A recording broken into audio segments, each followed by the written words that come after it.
Hello everyone, thank you for joining us today. My name is Vicky Watt and I'm a partner in BTO's regulatory and health and safety team. My colleague and I, Douglas Strang, who's a senior associate in our employment law team, are going to be looking at how you ensure that your workplace remains COVID secure, both as we deal with the ongoing challenges faced in the current COVID era and also going forward in the post-COVID era. We're going to look at it from a different perspective. Douglas will cover employment law claims, providing advice on how best to manage the ongoing employment issues. And I will consider aspects relating to the continuing health and safety obligations that you have as employers and how best to protect your workplace from claims and regulatory scrutiny. So over to Douglas. Thanks very much, Vicky, and hi everybody. As Vicky says, I'm going to look at some of the employment law issues relating to the current pandemic. The pandemic, which I think, as you know, has affected probably every sector of the economy and probably every employer, to be fair. The issues, I think, have been quite different from sector to sector. We know that in some sectors they really just had to keep going, keep operating as normal, and work out how to operate safely during the pandemic. So if you think of the care sector, food supply chain, etc., they're not stopping, they've got to keep on going. But the focus there is on how we minimise COVID risks to staff and how we achieve the well-used phrase, a COVID secure workplace. And then for other employers and other sectors, there's no meaningful activity left. If you're running a business which had to shut down, you're not going to carry on operating. And one of the focuses there was on the rather complex furlough scheme, calculating what employees are entitled to be paid and exactly who's eligible and all the rest of it. So that was quite a challenge for a number of employers. But the furlough scheme really was and remains a valuable lifeline for employers who otherwise would not have been able to continue in operation. And certainly I think it avoided an unprecedented level of redundancies. And for still other employers, the work and activity has continued, but there's been a switch. There's been a focus on working from home. So you think maybe professional services organisations and many other desk-based roles which could be done remotely rather than people going into the office. And the focus there was on providing suitable IT equipment, health and safety issues, staff welfare and engagement and avoiding isolation. So different issues, different priorities for different sectors, but yes, the pandemic has affected probably every employer. And we're hopefully now moving out of the worst of the pandemic, but that does create new problems and new issues around, for example, foreign travel and holidays and staff coming back to the office, perhaps after a period of furlough or home working. And of course, we just don't know what the future holds, whether there is a third or a fourth wave of hospitalisations around the corner, which might lead to more restrictions being imposed. So there are new challenges posed by the way that the pandemic is developing and hopefully waning. At the same time, as an employment team here at BTO, we've certainly seen significantly increasing amount of employment tribunal litigation arising out of the pandemic, raising new and novel issues for the tribunal to handle, and I want to look at some of them today. So I want to give some thought to some of the current thorny issues and let you basically think about where you are in your organisation with these issues. Have they come up? How did you deal with them? Do you have a plan if they come up in the future? Essentially, would you pass the employment law COVID health check? So looking firstly at the return to work, and we know that for office staff, there's been a huge variation in approaches to date. The Scottish Government advice still is work from home if you can, and that's going to remain the case even in level 0, which we hope to reach in July, and further restrictions we hope will be loosed in August. At that stage, it may no longer be the case that people are advised to work from home. Having said that, a lot of employers have already brought staff back into the office, and hopefully that will happen for a lot more employers by the end of the summer. So what is a hot topic that we keep reading about in the press? Well, it seems to change from day to day or week to week. One week we read that the government may make it compulsory for staff to return to work. You need to get back to the office and help regenerate our city centres and all the businesses that are struggling. And then it seems the next week we read that maybe the government is going to make home working the default option.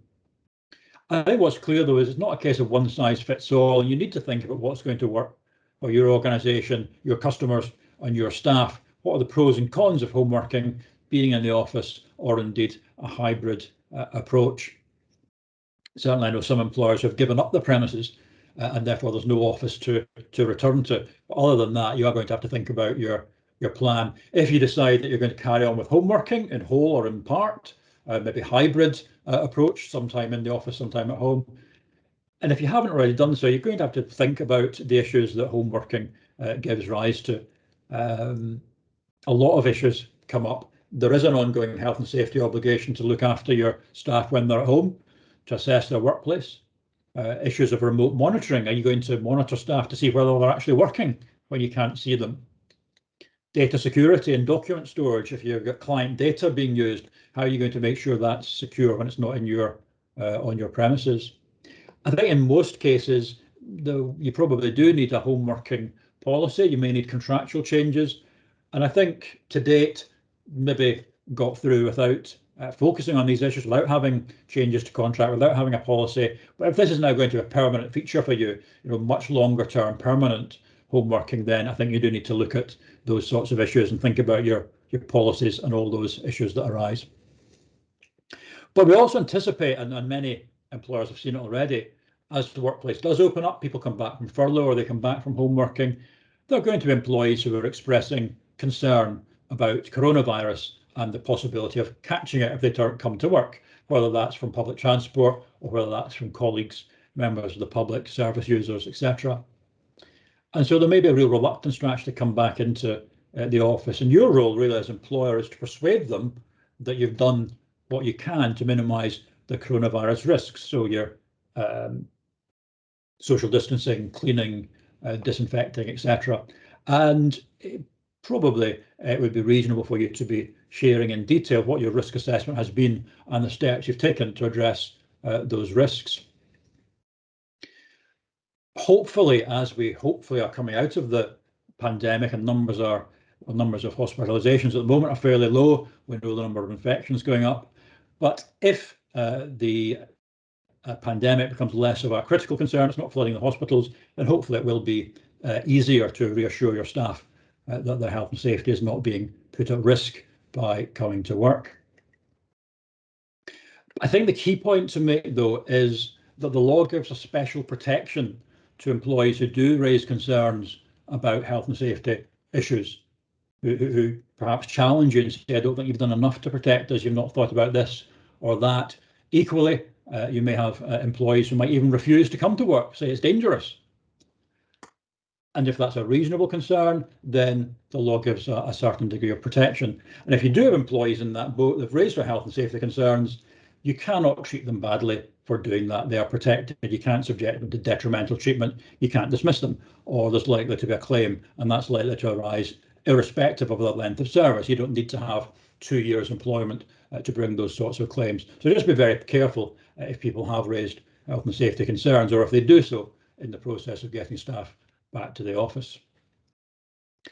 Another issue I wanted to talk about, foreign holidays, and it's one that a lot of clients are asking us about because it is a hot topic. Staff are wanting to go away on holiday, but we have these confusing rules.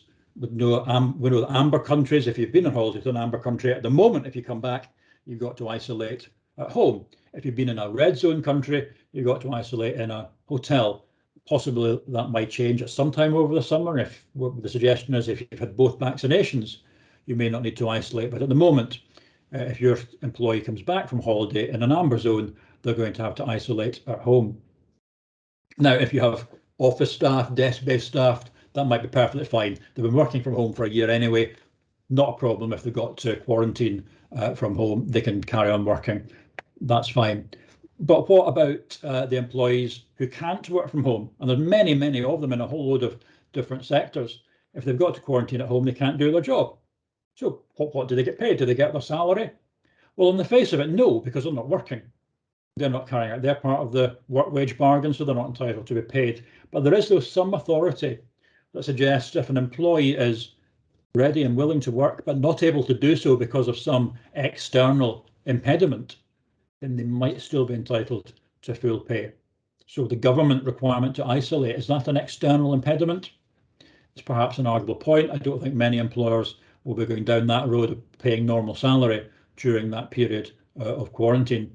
The answer might differ depending on what the position was when the holiday was booked, whether the employee knew there was going to be a quarantine a requirement. If they knew they were going to have to quarantine, there may be less sympathy than for the person taken by surprise by the rules changing, maybe when they're even on holiday.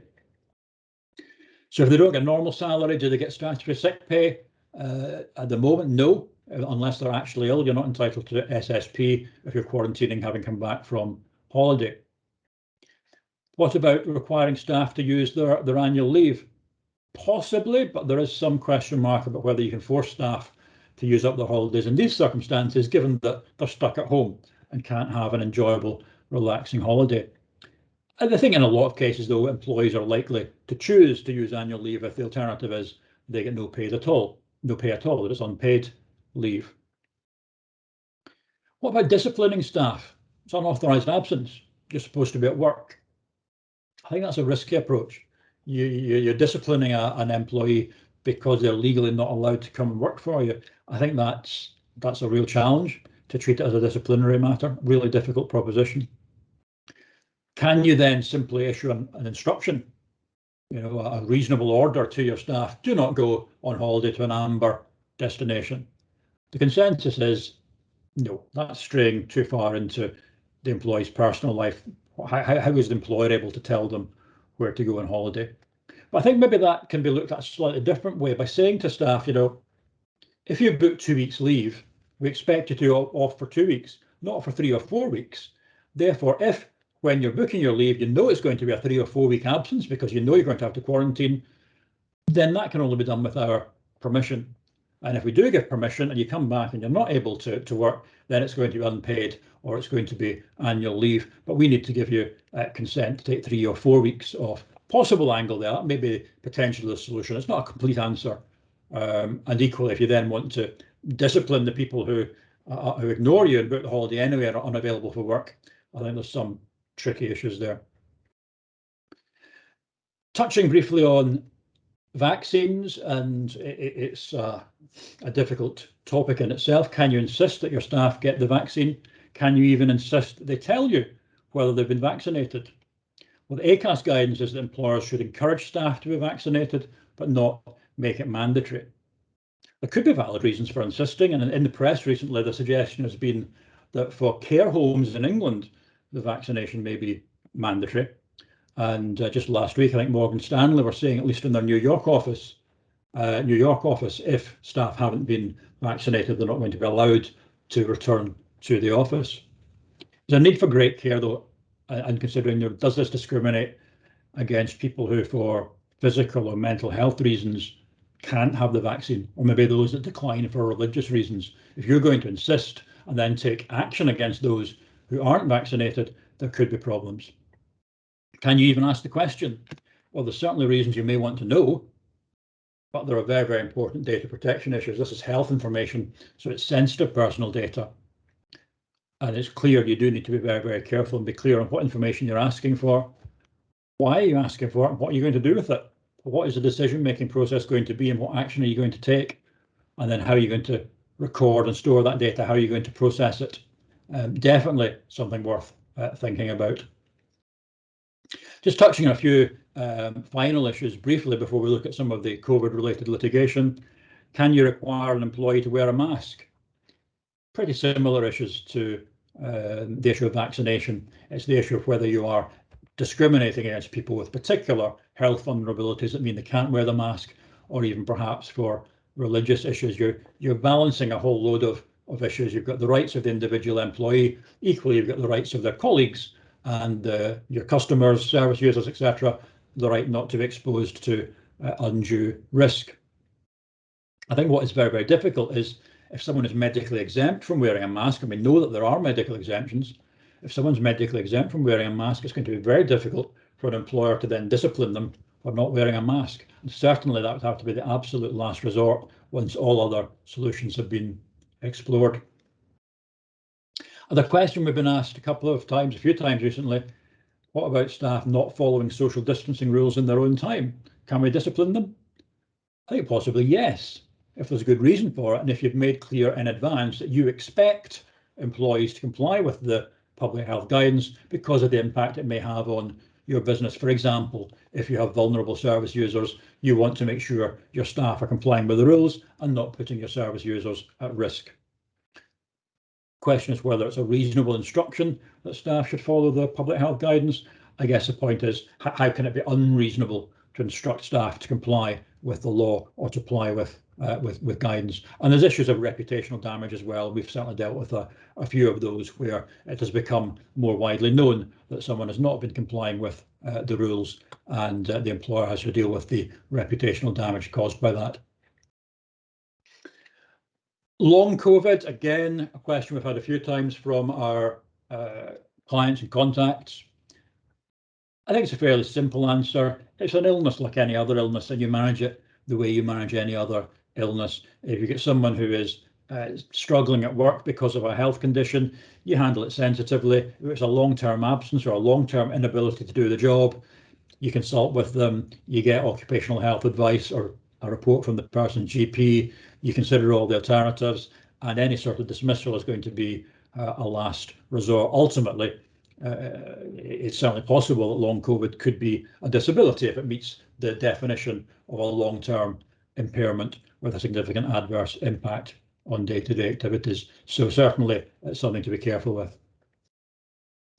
I want to touch fairly briefly on some of the cases coming through the employment tribunal system that relate to COVID. Some decided cases that have gone to employment tribunals and decisions have been issued. They're not binding on other tribunals, so you can't read too much into it, but it shows the sorts of issues that are coming through. There was one decided case, a claim against Lothian Leisure, and it was an employee who was employed as a chef, furloughed for a while, and then is supposed to come back from furlough and raised concerns about coming back to work because he says to the employer, "You've not provided proper PPE, this isn't safe." The employer's response to that, rather than addressing that concern, was to text the employee and say, "We've carried out a restructure and your job's gone, you're fired." And he put in a claim which succeeded, and the tribunal said, "You made valid health and safety complaints, you were dismissed as a result, that's an automatically unfair dismissal. Even though you don't have 2 years service, that's an automatically unfair dismissal." And we'll see with this and some of the other cases that I mentioned, some of the cases BTO is dealing with, it's very easy for an employee to allege that there is a hidden sinister reason for dismissal. So the employer says it's misconduct or poor performance or redundancy. And the employee says, well, that's not the reason. It's the fact that, in this case, I complained about health and safety. And the only way the employer really can resist that is to be very clear on what the real reason for dismissal was and make sure the case stacks up, make sure that the documents are there, the witness evidence is there, and that they can show not just did we not dismiss him because of health and safety complaints, we actually dismissed for this reason. And think about how you would show that maybe with shorter serving employees or those on probationary periods where you might not follow such a full and robust process. Another decided case was a lorry driver who was delivering to a customer of the employer. The customer's slight rules were you've got to wear a face mask even if you're in the cab of your lorry. He refused, customer got upset, bit of a row between the customer and the employer sacked the employee. Employee was dismissed for gross misconduct. As I say, his claim failed. The tribunal said that's a fair dismissal. It's within the band of reasonable responses. He was causing poor relations between the customer and the employer, and so the employer is entitled to dismiss. So no suggestion there of, oh, I've got the right not to wear a mask, it's my choice. Tribunal wasn't very interested in that. And just a flavour of some of the cases BTO is dealing with, and there's a lot of them, as I said before, that we're dealing with that are COVID related. I've tweaked some of the facts. I'm not going to tell you the outcome just for confidentiality reasons, but it gives a flavour of some of the claims being brought. And certainly there's been a number of these health and safety claims. In one case, we had a care worker, a probationary employee, who complained about being asked to go to a shop for a service user. saying it wasn't a safe environment for someone with that employee's disabilities or medical conditions. And a while later, dismissed for misconduct, and the claim goes in, the real reason you dismissed me is because I hadn't made that complaint about my health and safety. And so that's a claim that the employer now has to defend and to show the actual real reason for dismissal to help refute the suggestion that it's because of the health and safety complaint. A similar case, not about health and safety, but another case where an employee was furloughed, turns out did do some work during furlough. 9 months later, she argues, having been dismissed for poor performance, the employee says, well, actually, the real reason you dismissed me was that 9 months ago, I complained that I was being asked to work while I was on furlough, and that's why you dismissed me. So again, complaining about a breach of the law, breach of legal obligations, fraud on HMRC, that would be a protective whistleblowing disclosure. And if the employee was dismissed for that reason, then that's a claim irrespective of length of service, and also there's no cap on compensation. So again, the advice has to be aware that people who have blown the whistle have extra protection, and if you're going to dismiss them, make sure the case stacks up and make sure the evidence is there. So other cases arising, an employee in a care home for medical reasons refusing to wear a surgical mask. OH say, well, in that case, they're not fit for work, and the employee is then told to go home and paid only sick pay. The employee claims disability discrimination and says, I should have been paid full pay, not just sick pay. So that's, again, that's not unique. That has a sort of argument has arisen more than once. Another employee where we're dealing with actually contracted COVID, tested positive for coronavirus, has to isolate, as per the rules, paid statutory sick pay during the period of isolation, but has now raised a claim saying that he should have been put on furlough, and that would have given more money, so he wants the tribunal to award the difference, effectively arguing the employer had a positive obligation to place him on furlough, which is an interesting argument. Constructive dismissal cases as well, people resigning because the employer is failing to look after health and safety, or resigning in one case because the employer failed to provide the appropriate IT equipment to work from home. So constructive dismissal issues coming up. Redundancy claims, COVID-related redundancies, leading to a lot of claims as well. I think the bottom line is there is no real limit to the way in which coronavirus and the pandemic is causing work for employment lawyers defending claims, and also headaches for employers. I think you really need to be aware of those risk areas. And certainly, I think the bottom line is to be aware of people that have extra protection. They've complained about their health and safety. They've complained about furlough breaches. If you want to dismiss them later for conduct or performance, just make sure you can back that up with documentary evidence.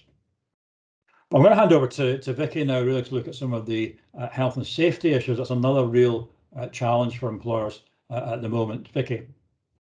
Thanks, Douglas. That was very interesting. Hopefully you're not getting the feedback that I am getting. Yes, you can see why we are dovetailing in this seminar today. I'm going to talk to you about the realm of health and safety law, and I suppose try and explain the approach that the regulators such as the HSE have been taking in the past year to your health and safety obligations as employers. You'll find our contact details at the end of the slide. This webinar is open to anyone of any sector, and you may have sector specific questions that you want to raise. Please feel free to contact us to do that. In terms of my background, I have over 15 years now advising clients in the regulatory and health and safety sphere. And that may range from advising you in the background when an HSE investigation is ongoing, giving you advice on what documents you should or shouldn't provide, and also attending any interviews that are arranged with your senior managers. At the other end of the scale, of course, we have prosecutions. Our job is to try and avoid those. No one wants to be in court facing a prosecution if at all possible.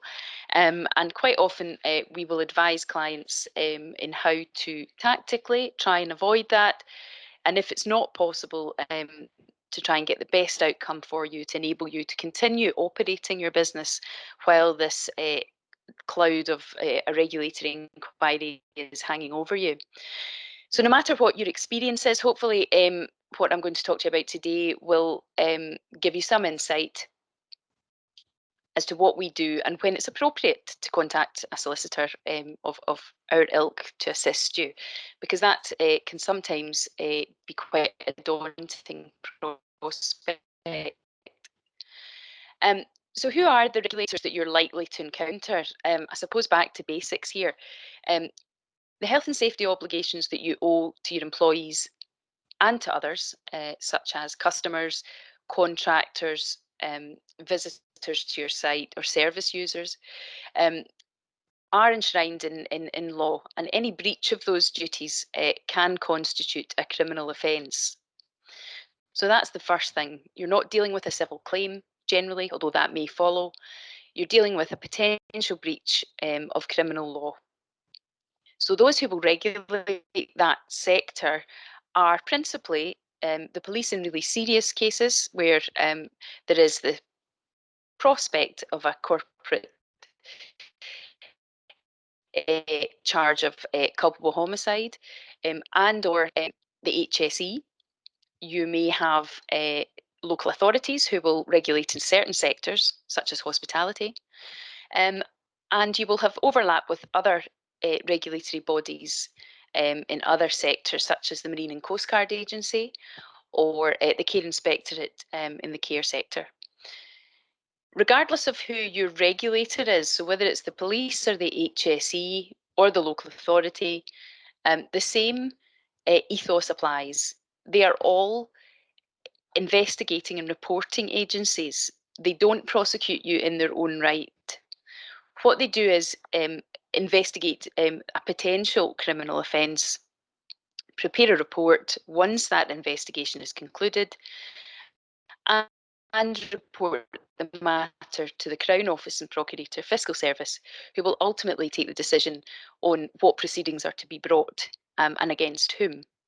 And that may involve your organisation, it could involve senior managers or even staff, all of whom have individual organisational responsibilities there. And quite often it's a delicate balance to be struck between being seen to be cooperative with the regulator.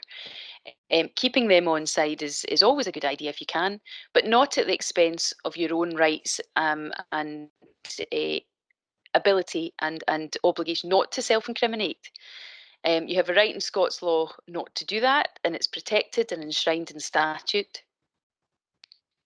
And quite often we see that overlap coming into play where you're asked for documents voluntarily. So the police or the HSE may ask you to provide certain documents such as your risk assessments or your safe systems of work, method statements, that kind of thing.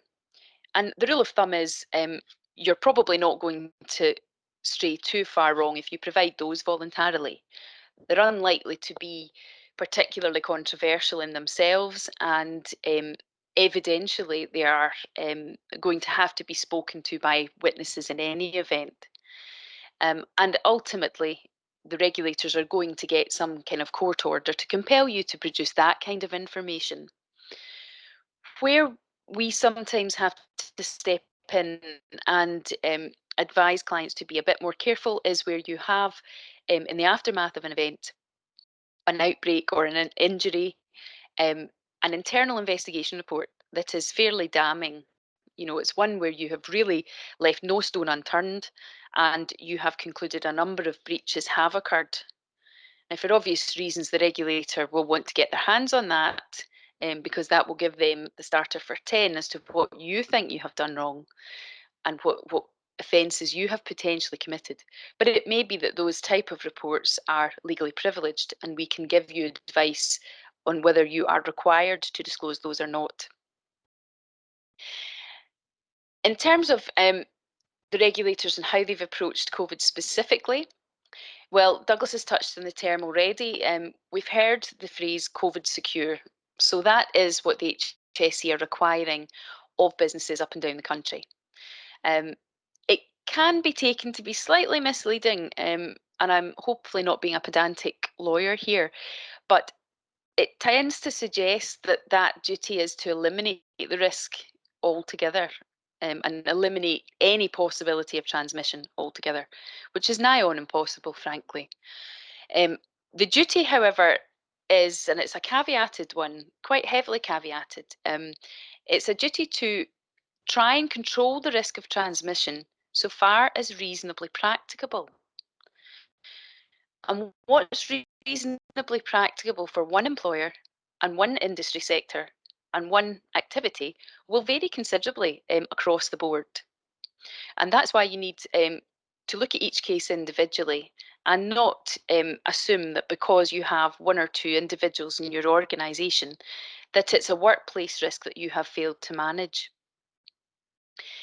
On that point, it's fair to say, I know there's a lot of sectors who feel as though they have been, I suppose, unnecessarily targeted or disproportionately targeted.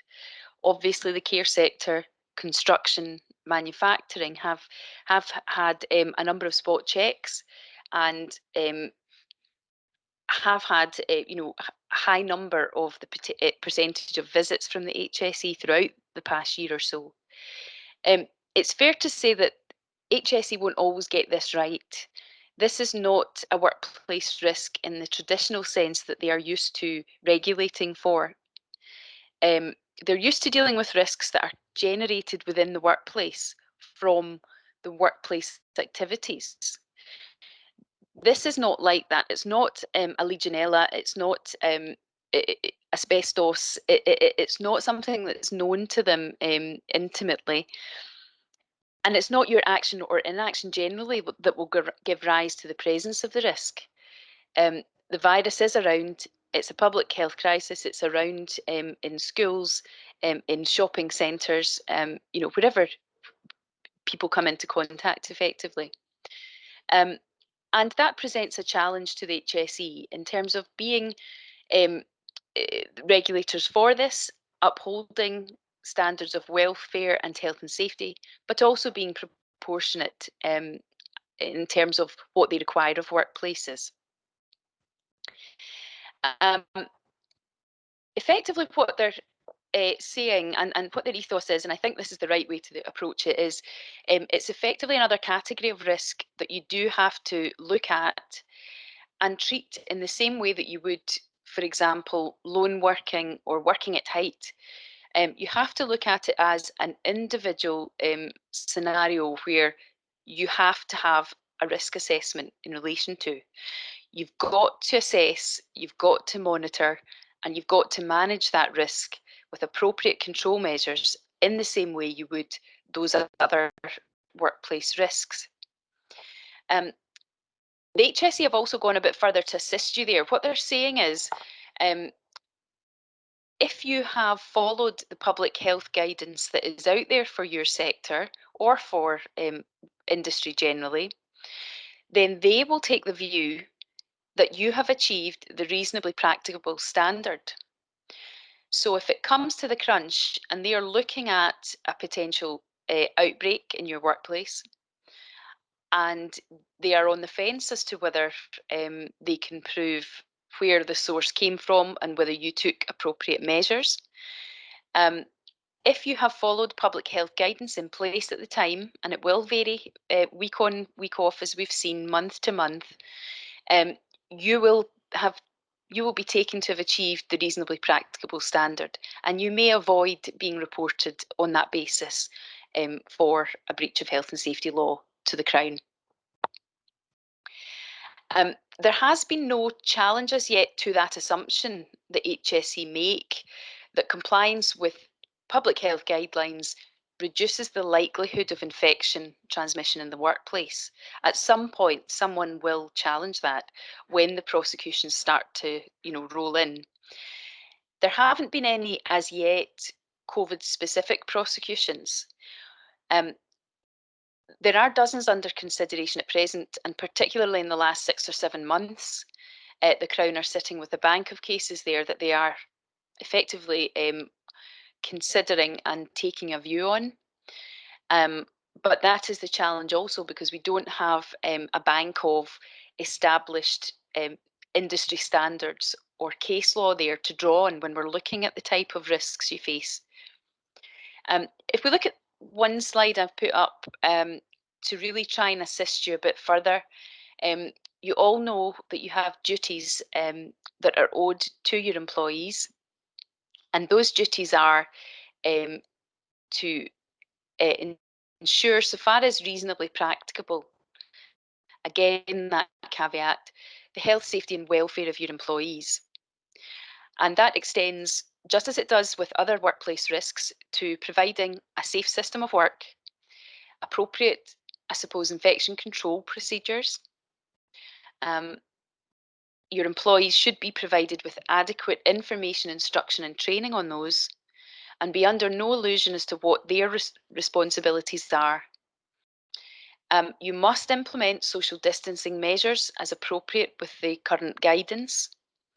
You must have robust hygiene policies in place, and you must provide, where appropriate, adequate PPE.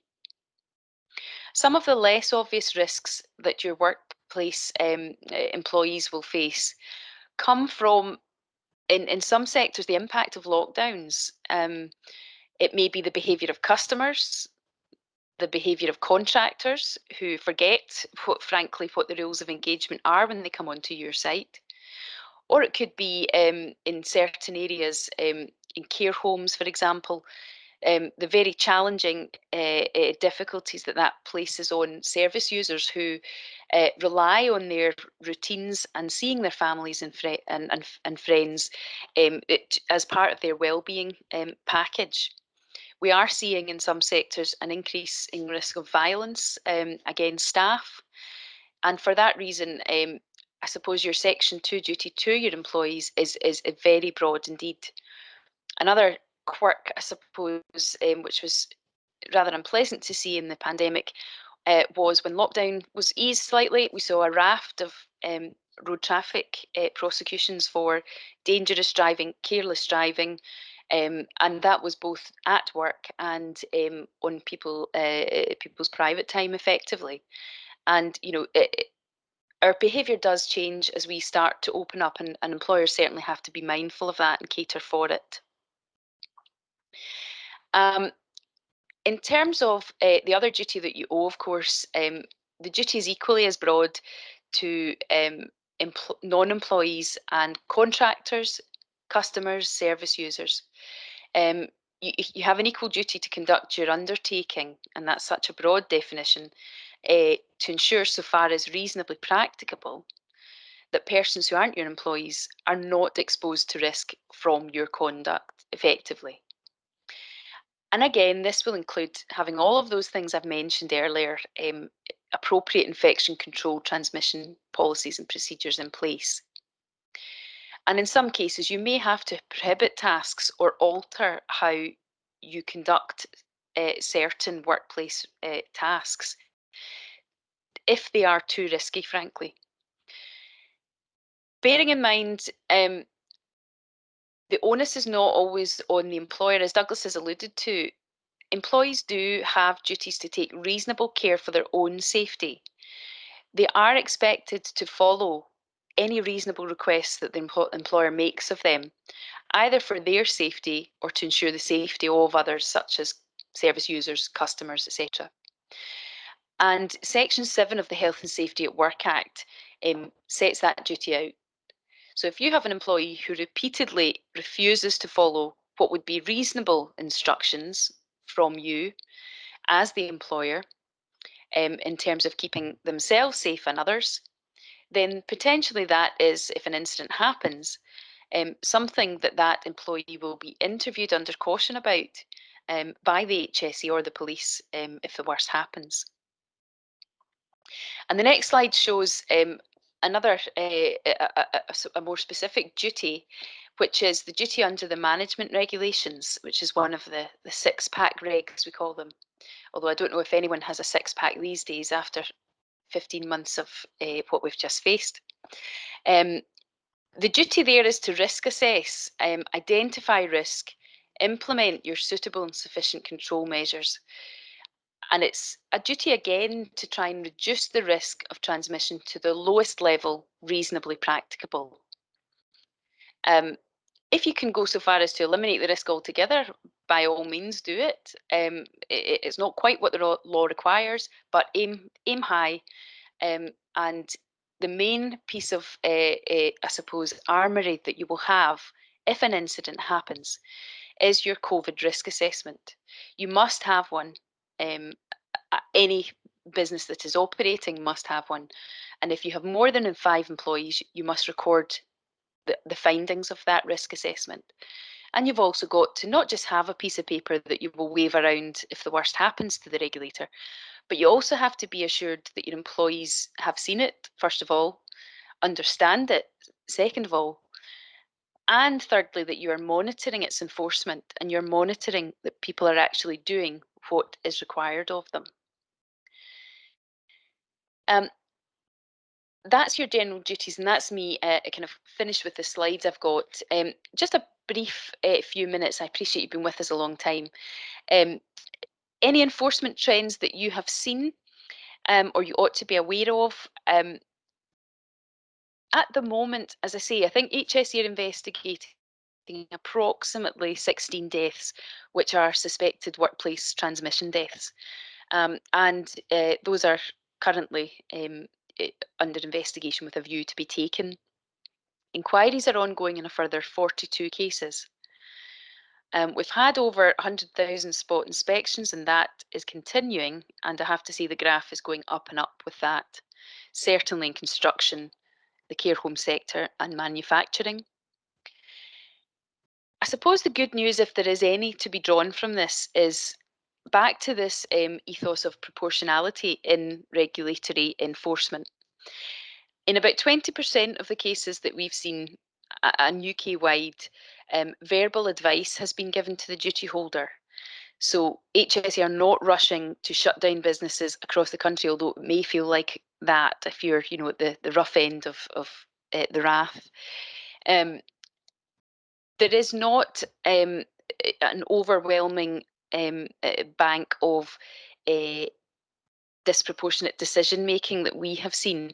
On balance, and I appreciate different sectors will feel differently about this, it is proportionate, and certainly what we've seen is the most well and often used carrot and stick approach has been the service of enforcement notices. And an enforcement notice can, of course, take two forms. It's really where the HSE comes in and says, well, I think that you are courting a risk to health and safety. I don't think that you've addressed it appropriately. So I'm either going to serve an improvement notice on you that requires you to do X, Y, and Z to bring you up to the standard that we expect, or if the risk is a serious risk, we will prohibit you from conducting that task altogether. And that's where a prohibition notice might be served.